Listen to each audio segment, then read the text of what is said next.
Good afternoon, brothers and sisters. Just want to do an interesting one today. I want to take a look at the scripture about the mark of the beast. Why? Because there's so much controversy that I just want to look at the scripture. That's all. And it's mid-tribulation. Okay? The bride, even if it started today, it's 3.5 years away. Okay? Even if we were in the tribulation, it's 3.5 years away. Okay? It started today. So I just thought, well, let's be grown up about this and have a look at what it says. And just as a relaxed look at scripture, guys. But if we put it up, let me see, I can blow that up. I've looked at three parts of scripture. First of all, I'm going to put the real words in here because I want to read it as it says it in Greek rather than go to the Greek number. But we can see, I don't think these are going to light up. We can see, yeah, they do eventually, because this is in my notes. But we can see it first off in the Murdoch. Okay, Murdoch is the Aramaic translation, New Testament. Okay, it's still translated to English. So there could be differences. So we need to look at different versions. And then we've looked at it in the King James. And I want to thank Ida for bringing things up in this one that I don't yet fully understand. But I want to look at it fully as together and leave comments about it. Good ones, guys. I'm doing my best. I spend hours here in this chair. Well, this new chair.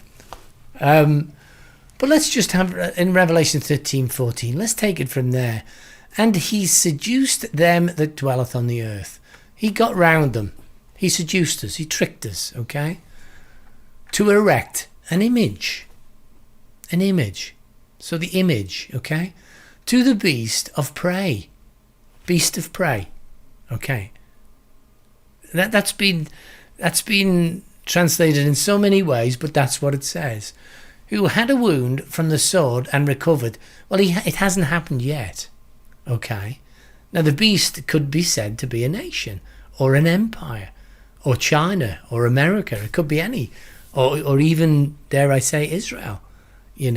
I don't know. That's controversial. Please don't quote me on this. I'm just putting thoughts so people will read the scripture. And it was given unto him to put life into the image.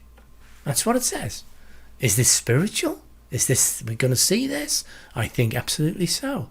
I think there'll be a real image that comes to life. Because before this verse in scripture, it talks about great miracles. It will perform great miracles. He will deceive many.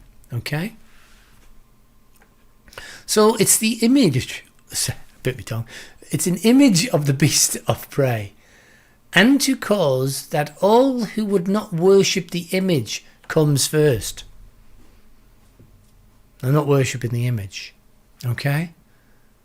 Should be slain. So we're slain for not worshipping the image. I'm open on this. I'm just reading scripture. I think we should diligently read scripture. Should be slain if we do not worship the image. Thank you, Ida, for bringing this, what I missed. And cause that all great and small, rich and poor. Now, in my opinion, if we're put to death, okay, because we won't worship the image, then what's left? Great and small, rich, poor, bond and free is left. Okay, could be wrong. Should receive the mark of their right hands and upon their foreheads.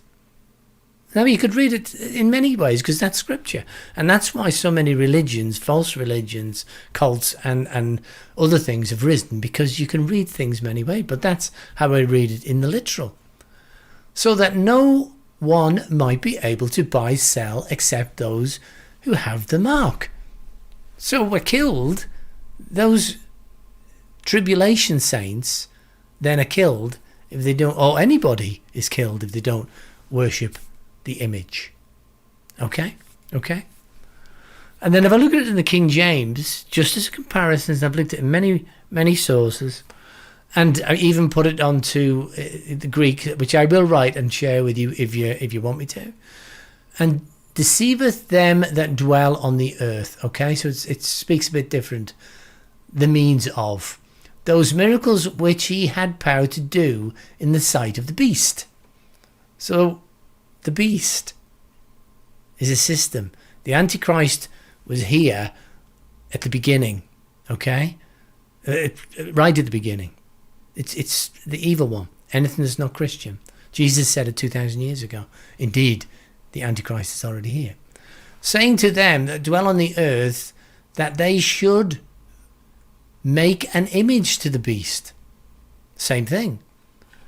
Which had the wound of the sword and did live. So he's making an image of the beast that was wounded and did live. And he had the power to give life unto the image of the beast. So he's bringing it to life. Yeah, we have got the tower that can be brought around. In the cities in America. It seems to have gone quiet again. But I did do a video on it. That the image of the beast should speak. So it's going to speak. Okay? Because we would need to see it. We could say, well, this is spirits, this is happening in the heavenlies, or this is on earth, and we're going to see it. And cause that many as would not worship the image, there it is again, not the beast, of the beast, okay, should be killed. And causeth all, both small and great, after we've been killed, rich and poor, free and bond, to receive the mark in the right hand and the forehead. And you know the lot. It's pretty consistent in most versions, and we can't claim not to look at both sides of every part, or the many sides of every part of Scripture. I want to bring at this point the differences in Scripture are huge, because we can't read either ancient or modern Greek, or I can't, ancient or modern Hebrew. I can't read Aramaic in its original source. I have translations. Even the Strong's was a translation of the King James, which was written in the 1500s. Okay, so there's so much lost, but we can absolutely depend, we can depend on the Lord not deceiving those of us in these end times. And he said those who diligently seek will actually find the name of the 666. Okay, so it's very confusing when we rip it apart, and I'd suggest everybody rip it apart at this point. When you get something that you're reading or thinking, do not trust man. And YouTube is, we know, whatever niche of YouTube is in, is 90% hype. Hype brings success on YouTube. That's what it does. It brings people who watch your videos. So don't go for the hype. Listen to it. Diligently seek. Remember certain things, that the verse numbers were not in the original text in the Dead Sea Scrolls, or any text that was ever found. The numbers were put in by Robert Estienne, a French printer who had a watermark of a snake on a pole, okay, and the tree of good and evil. That was his watermarks. The numbers weren't there. You have to read in text. You have to take it in and meditate rather than make a comment, to which we've done. And I thank again Ida and Laura that we have a Berean room, that we rip things apart. And when you seriously, diligently seek, it should bring peace, because we have a God of peace. We have a Jesus Christ who secured us safe. We're going soon. How soon? I don't know. But I feel like I can't wait. I don't know about you guys. But just a short one to have a look. And if you want, I'll do more of these. Please ask me in the comment. We'll rip Revelation apart with my sister Ida and my sister Laura, and find things that need to be looked at. But I'm going to leave you, as usual, with may God bless you, keep you, make his face to shine upon you, and be gracious to you. This day and always. The truth will set you free.